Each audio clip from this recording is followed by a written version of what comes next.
Division finance સિસ્ટમમાં આપનું સ્વાગત છે.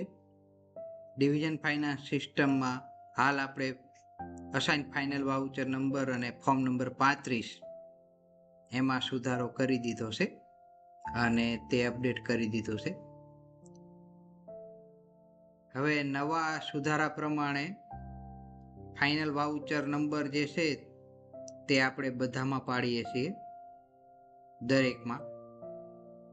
અને જે ફાઇનલ વાઉચર નંબર છે તે ફક્ત IFMS ના જ પહેલા પડતા હતા, એની જગ્યાએ હવે બધાના ફાઇનલ વાઉચર નંબર પડે છે. તો આપણે બધાના ફાઇનલ વાઉચર નંબર આવશે આની અંદર. તો આમાં IFMS સિલેક્ટ કરીને આપણે આ જે બે વધારાના ફીચર છે એ પછી આપણે જણાવું.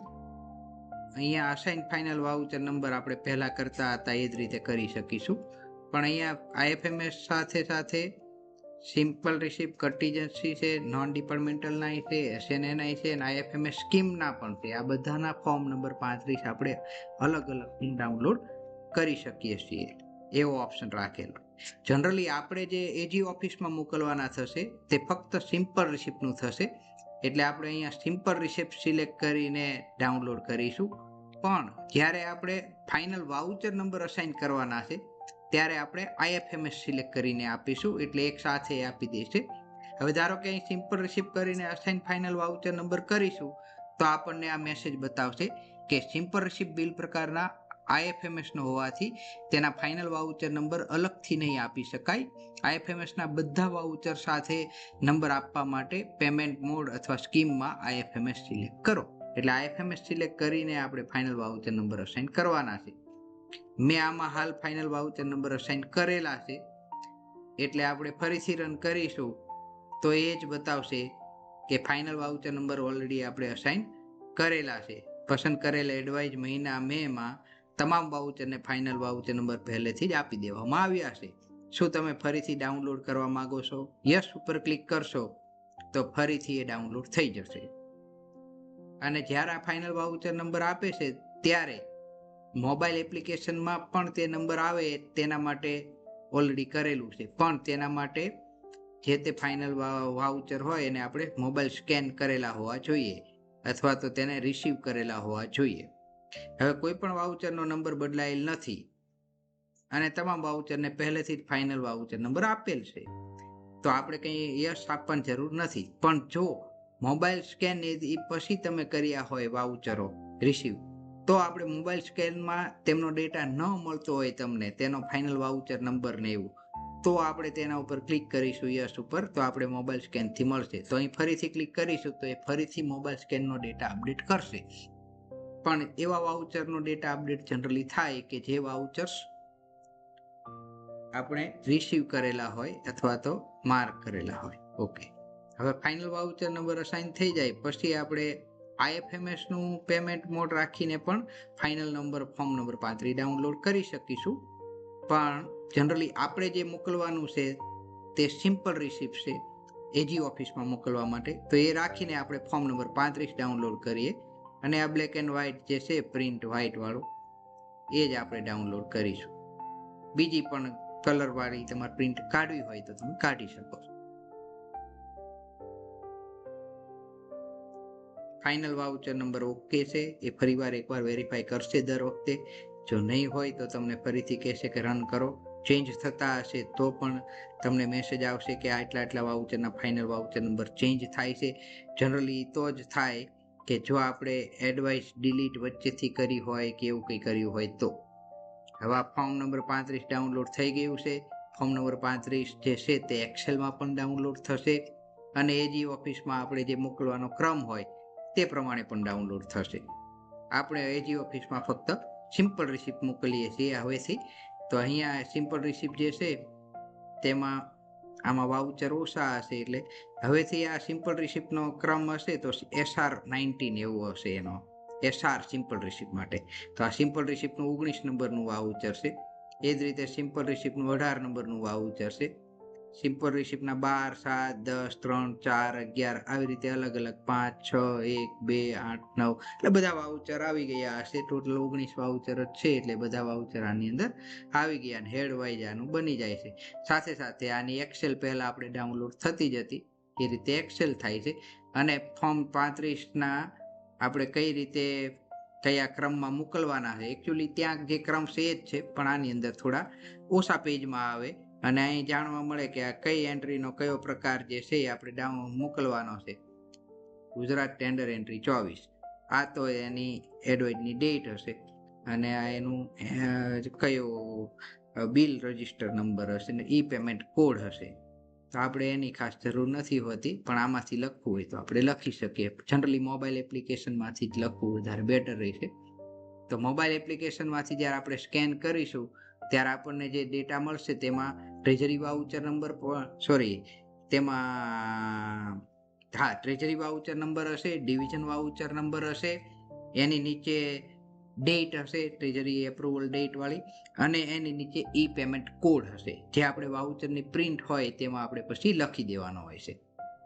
ઓકે, આ વધારાના જે છે તેમાં પણ આમ જોઈએ તો આપણને આઈડિયા આવે એવું જ છે કે અહીંયા શું લખેલું છે એ તમે જુઓ તો તમને ખ્યાલ આવશે. જો તમે 2 કે વધારે સ્કીમોને ભેગી કરીને ફોર્મ નંબર 35 અને કેશબુક ડાઉનલોડ કરવી હોય તો અહીં ક્લિક કરો અને આ એવા મેનેજ મર્જ ગ્રુપ છે એટલે એ ગ્રુપ ભેગા કરે છે. હવે સપોઝ આપણે આની ઉપર ક્લિક કરીએ તો આપણને પૂછે છે કે 2 અથવા વધારે સ્કીમ પસંદ કરીને ભેગી કરવા માટેનું અહીંયા મેનુ ખુલે છે. આમાં નોન ડિપાર્ટમેન્ટલ છે સિલેક્ટેડ. નોન ડિપાર્ટમેન્ટલ, SNA કે IFMS કઈ 2 સ્કીમને ભેગી કરીને તમારે તેનું ફોર્મ નંબર 35 ડાઉનલોડ કરવું છે. તો સપોઝ આપણે નોન ડિપાર્ટમેન્ટલની 2 સ્કીમ ભેગી કરવી છે અને આમાં આ 2 સ્કીમ જ છે હાલ નીચે, અને આ બંને સ્કીમ છે એ અલગ અલગ છે, પણ એનું જે કોમન નામ આપણે આપવાનું થતું હોય. ક્યારેક એવું બનતું હોય છે કે 2 જે સ્કીમ હોય એના એકચ્યુઅલી નામ આની અંદર સિસ્ટમમાં અલગ બોલતા હોય, એકમાં જનરલ લખેલું હોય પાછળ ને એકમાં ન લખેલું હોય એ ટાઈપનું કંઈ, પણ એ એકચ્યુઅલી બંનેના એકાઉન્ટ એક હોય તો આપણે બંનેનું એક ફોર્મ નંબર 35 બનાવવાનું થતું હોય. તો તેના માટે આ રાખેલું છે. તો તેનું જે કોમન નામ આવતું હોય એવું કોમન નામ આપણે અહીંયા લખી દેવાય કે જે નામની કેશબુક ડાઉનલોડ થાય એ સ્કીમની નામની, અને એ નામનું ફોર્મ 35 ડાઉનલોડ થાય. હવે આપણે સેવ કરીશું તો હજી નહીં થાય કારણ કે આપણે સિલેક્ટ નથી કર્યું. સેવ કરીશું તો અહીં બતાવે છે ઓછામાં ઓછી 2 સ્કીમો પસંદ કરો અહીંયા. તો આપણે 2 સ્કીમ પસંદ કરવા કંટ્રોલ બટન દબાવી રાખીને સ્કીમ સિલેક્ટ કરીશું અને સેવ કરીશું. તો હવે મર્જ ગ્રુપમાં સેવ કરી દેશે ડેટાબેઝમાં, અને પછી એ મર્જ ગ્રુપ સાથેનું આપણે ડાઉનલોડ કરવું હોય તો આપણે કરી શકીશું. એ મર્જ ગ્રુપમાં અલગથી બતાવશે આપણને, અને મર્જ ગ્રુપ હોય તો પછી એ બંને સ્કીમ હવે ભેગી જ દેખાડશે, એકલી નહીં બતાવે. તો હવે આપણે અહીંયા જોઈએ તો નોન ડિપાર્ટમેન્ટલની સ્કીમો જતી રહી અને એની જગ્યાએ મર્જ ગ્રુપની એક જ સ્કીમ આવી ગઈ. એટલે કે હવે એ બંનેના હંમેશા ભેગા જ આપણે અસાઇન કરવાના વાઉચર નંબર અને ફોર્મ નંબર 35 પણ ભેગું કરવાનું. તો હવે આપણે આ સિલેક્ટ કરીએ એના પર અફોરેસ્ટેશન પ્રોજેક્ટ અને એને અસાઇન ફાઇનલ વાઉચર નંબર કરીએ તો ફાઇનલ જે રીતે થાય છે એ રીતે ફાઇનલ વાઉચર નંબર અસાઇન થશે અને પછી એનું ફોર્મ 35 ડાઉનલોડ થશે. ઓલરેડી છે જ આમાં, હું અત્યારે નથી કરતો તો આ નો આપી દઉં છું. અને હવે ફોર્મ નંબર 35 ડાઉનલોડ કરીએ છીએ તેનું. તો આ જે સ્કીમનું નામ આપ્યું એને અફોરેસ્ટેશન પ્રોજેક્ટ, તો તેનું જ આ ડાઉનલોડ થશે. પણ એમાં બંને સ્કીમ ભેગી આવી ગઈ. કઈ 2 સ્કીમ? એક પ્રોટેક્શન વાળી હતી ને એક બીજી હતી, બંને સ્કીમ ભેગી થઈ ગઈ. કુલ 8 વાઉચર છે 2 મહિનાના, એક જ મુખ્ય સદર છે. તો આ ફોર્મ નંબર 35 ડાઉનલોડ થઈ ગયું છે તેનું. હવે આ નોન ડિપાર્ટમેન્ટલ છે એટલે એના આ હેડર છે નહીં આપણી પાસે, એના કોઈ ઉપરથી હેડર આવતા હોતા નથી. આની એક્સેલ પણ ડાઉનલોડ થાય છે એટલે આપણા મુજબ આપણે એડિટ કરી શકીએ છીએ. અને અહીંયા ND1 એટલે નોન ડિપાર્ટમેન્ટલ નું 1 વાઉચર 5 નંબર 7 નંબર, તો એને સ્ક્રીનમાં ઓર્ડરમાં ગોઠવી દીધા, અને જે એના યર ને પ્લાન્ટેશન વર હોય item wise, scheme item wise એ પ્રમાણે ગોઠવી દેશે. નીચે સ્કીમના નામમાં પેલી અલગ અલગ સ્કીમના નામ નહીં આવે, પણ આપણે જે આપ્યું હતું નામ એન અફોરેસ્ટેશન પ્રોજેક્ટ એ નામ આવે છે, અને એનો આ બધા જ વાઉચર ભેગા થઈને આવે બંનેના. તો આવી રીતે ફોર્મ નંબર 35 ડાઉનલોડ થશે. અને આપણી એવી કોશિશ રહેશે કે આપણે કેશબુક પણ આ જ રીતે ડાઉનલોડ કરી શકીએ ને એમાં પણ આ જ ઓપ્શન હોય અને અહીંયા જ નીચે કેશબુક ડાઉનલોડ કરવાના ઓપ્શન આપવાના છે. હાલ આપણે રેન્જ માટે પણ આવો જ રિપોર્ટ ડાઉનલોડ કરવો હોય તો અહીંયા રેન્જ સિલેક્ટ કરીને ફોર્મ નંબર 35 સિલેક્ટ કરીશું એટલે રેન્જનો રિપોર્ટ ડાઉનલોડ થશે. આ જ રીતે મેનેજ મર્જ ગ્રુપ હોય એને મેનેજ કરવા હોય એટલે કે એડિટ કરવા હોય, ડિલીટ કરવા હોય તો ડિલીટ એટલે કે આપણે તેને ડીએક્ટિવેટ કરી દેવાનું અને જો એડિટ કરવું હોય તો આપણે એડિટ કરી શકીએ. તો અહીંયા નોન ડિપાર્ટમેન્ટલનું આ એક બનાવેલું છે એફોરેસ્ટેશન, એની અંદર સ્કીમ કઈ કઈ છે એ પણ આમાં બતાવે છે. તો આ બે સ્કીમ ભેગી કરેલી છે આપણે, વાઇલ્ડ લાઈફ કન્ઝર્વેશન પ્લાન અને એફોરેસ્ટેશન પ્રોજેક્ટ. હવે આ જે છે ને એક્સટેન્ડ કરી શકાય એટલે કે વધારાની સ્કીમ એમાં એડ કરી શકાય, રિપ્લેસ કરી શકાય એટલે કે સાવ રિપ્લેસ કરશું એટલે સાવ નવી જ બે સ્કીમ પસંદ કરવી હોય તો કરી શકાય, પણ નામ આનું આ જ રહેશે. અને રિપ્લેસ ધ ફૂલ લિસ્ટ, તો હવે અહીંયા આપણે એકથી વધારે બીજા હોય તો, પણ આમાં તો એક જ બે જ છે ઓલરેડી, એનાથી વધારે છે જ નહીં. તો હવે હું અહીંયા સિલેક્ટ કરવા જઈશ તો બીજો કોઈ ઓપ્શન છે નહીં, પણ સપોઝ મારી પાસે 3-4 નોન ડિપાર્ટમેન્ટલ સ્કીમ હોય અને ભૂલથી ખોટી પસંદ થઈ ગઈ હોય તો અહીંયા આપણે ફરીથી કંટ્રોલ સાથે બીજી સ્કીમ પસંદ કરી શકીએ છીએ. હાલ એવું નથી એટલે હું કેન્સલ આપું છું. આને ડીએક્ટિવેટ કરી દેશો તો ફરીથી એ બંને સ્કીમ જુદી પડી જશે અને બંને સ્કીમના આપણે અલગથી ફાઇનલ વાઉચર નંબર આપીને અલગથી ફોર્મ નંબર 35 ડાઉનલોડ કરી શકીશું. અને એક્સટેન્ડ કરવું મીન્સ વધારાની સ્કીમ આની અંદર એડ કરવા માટે છે. તો આપણે આ જે છે એ બંનેથી આમાં નવું બનાવવા માટે અને નવું ગ્રુપ બની ગયા પછી તેમાં ફેરફાર કરવા માટે મેનેજ મર્જ ગ્રુપમાં જઈશું અને તેનું આ જ રીતે આપણે ફોર્મ નંબર 35 ડાઉનલોડ કરીશું. મોટા ભાગે ફોર્મ નંબર 35 છે એ ફૂલ કોમ્પેક્ટ સાઇઝમાં જ ડાઉનલોડ કરવું જોઈએ, 100%માં ન કરવું જોઈએ.